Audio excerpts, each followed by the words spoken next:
গুণ করতে হবে। তাহলে আমরা যদি করি 60 দ্বারা গুণ করলে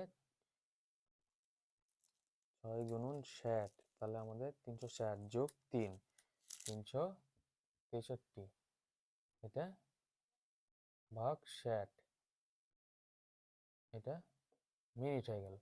তারপর মিনিট থেকে ডিগ্রিতে যদি আমরা নিয়ে আসি তাহলে 60, এই তো 60 গুণন 60 আবার ভাগ করতে হবে 60 দ্বারা, 3 6 3, এটা ডিগ্রিতে হলো।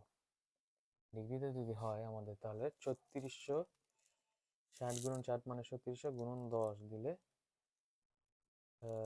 36,000 হয়, যোগ আবার 3 6 3 দিয়ে 3 6 3 দিয়ে যোগ করব, তাহলে আমাদের আসতেছে 3 6 3 6 3, তারপর গুণন,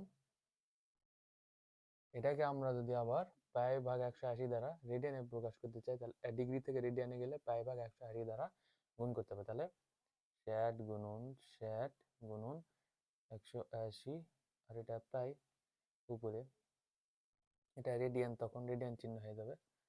তারপর এটা আমরা করে নেব, 3 6 3 6 3 গুণন পাই 60 গুণন 60 গুণন 180,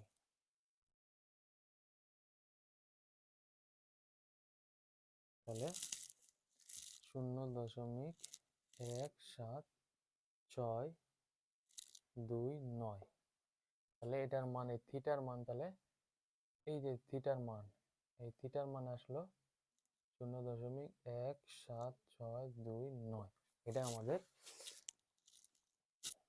থিটার মান বের হলো। কোণ, এখন আমাদের চাইছে দূরত্ব।